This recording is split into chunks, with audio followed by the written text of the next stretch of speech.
Hello and welcome to this video on truth tables for propositions, part 2. This is section 6.3. In this video we're going to work on a truth table that is more complex or complicated than the ones that we did in part 1 of this video. Here is the complex or compound proposition that we're going to do the truth table for. And this is read as if C and not L, then H. Keep in mind that these letters do represent propositions. So C can represent a proposition, L can represent a proposition, and H can represent a proposition. Let's let C represent the Clippers lose the playoffs, L represent the Lakers win the playoffs, and H represent the Heat will win the championship. So if we let those letters represent that, then the whole thing would be read, if the Clippers lose the playoffs and the Lakers do not win the playoffs, then the Heat will win the championship, right? So that shows you that it is meaningful, that it does represent something. Okay, our first step in making the truth table here is determining the number of lines. And so remember that we determine the number of lines based on the number of simple propositions that we have.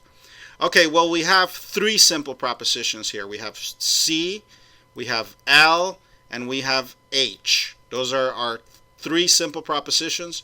Remember that the not L does not count as a simple proposition. So that means that the only simple propositions here are C, L, and H. Okay, if we plug that into our formula, L equals 2 to the n is equal to 3. So this would be L equals 2 to the third power, right, or 2 cubed. Well, that means that L equals 8, and that's why we have 8 lines here. Okay, our next step is to distribute the truth values.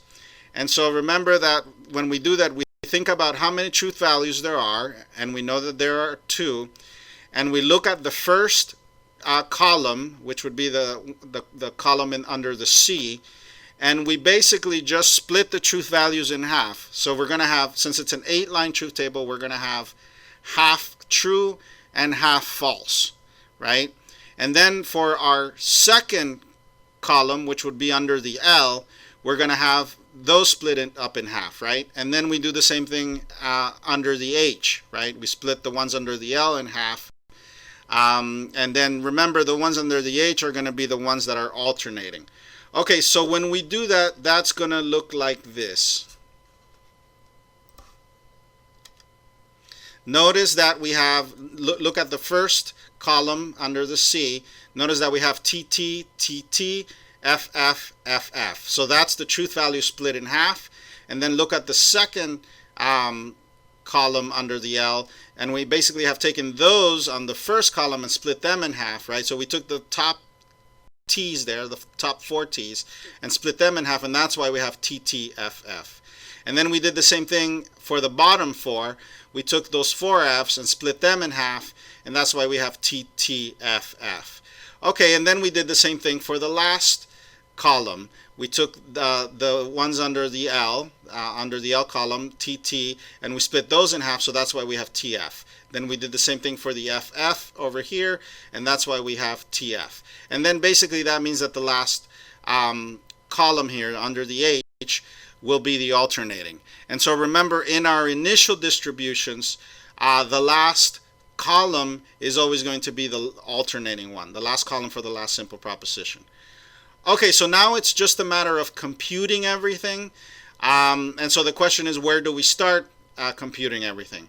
Okay, well, we have a conditional statement here, and that means that everything is basically split in half. We have everything in the antecedent, which is this conjunction here, and then we have the consequent. That means that the horseshoe is our main operator. And remember, the main operator is the operator that ranges over everything. So we're going to ultimately be concerned with the truth values under that horseshoe. That's what we're ultimately up to. That's what we want to get. Okay, but that means that we really can't do anything until we figure out the truth values under the antecedent. Okay, well, the antecedent, notice, is a conjunction. And so we have C and not L. And notice that the right conjunct is not L. So we have to do that conjunct first before we can compute the whole conjunction, right? Okay, well, computing that conjunct is not difficult because all we have to do is do the opposite here of whatever truth values we have. So the opposite of true is false. That should be a false. The opposite of false is true. So those two will be true. Now the opposite of true is false. So those two will be false. And then in the last one, the opposite of false is true. So those will be TT. Okay, we have now computed the negation here. Now we're going to compute the conjunction. Let's make the negation green here. Let's change the color and make that green. And there's a reason for that. I'll be referring to the green, and so when I refer to the green, you know that I'm talking about the truth values under the negation.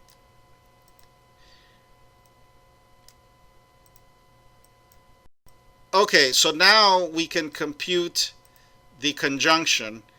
And that means comparing the black over here on the first column with the green over here. Because that, remember, will be the sort of final outcomes for the conjuncts, right? So in the first row here, we have T and F. And I am going to be using the conjunction table over here. And I'm just going to be computing this quickly, but just refer to the conjunction table. That's what I'm doing. So T and F. T and F is false, right? So we're going to have an F there. T and F there again is false. T and T is true, right? T and T is T. T and T again is T. F and F is false, so that would be an F. F and F is false. F and T is false. And F and T is, again, false, right? So that is our, that is what we end up having under the dot, under the whole conjunction. Let me make that in blue. All of these in blue. And again, what I'm going to be doing, our last step here is basically going to be comparing the truth values in blue with the consequent, which in this case that's the H, right? Our consequent is the H. So that when I refer to the blue, I'm referring to the final outcome for the antecedent, which is what we have there under the dot. That would be in the blue, right? Written in blue. And I'm going to be comparing those with the consequent. Okay, so let me shift all of these over. Remember, the last truth values here, the alternating ones, are under the H, right? And those are the ones that are just alternating. Those are the TF, TF, TF, right? Okay, so what I'm going to do now is compute basically the whole thing, and that means that we have the result of the antecedent, which is in the blue, and we have the consequent, which is whatever's under the H. And so this whole thing, remember, is a conditional statement. So when I compute this, I'm computing a conditional, so you should refer to the implication table up here on the top right, right? That's what we're looking at in order to make this computation. So look at that table. If you get lost, that's where I'm getting my results here. That's where I'm getting my results from. Okay, if F then T is T, if F then F is T, if T then T is T, if T then F is F, if F then T is T, if F then F is T, if F then T is T, and if F then F is also T. So this, what I've done there is I basically have taken the implication function up there, and I've computed the results under the horseshoe, which was, remember, that's what we ultimately wanted. Okay, I'm going to make my final results in red here. So remember, this is what's under the horseshoe. Some of these may not look straight. There might be some that are a little bit off.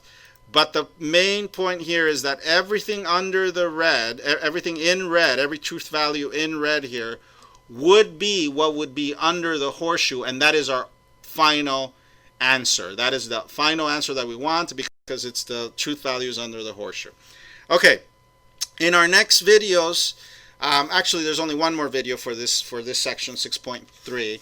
We're going to apply all of this to compare the logical consistency or internal consistency of a statement, and then to compare two statements and see how they are logically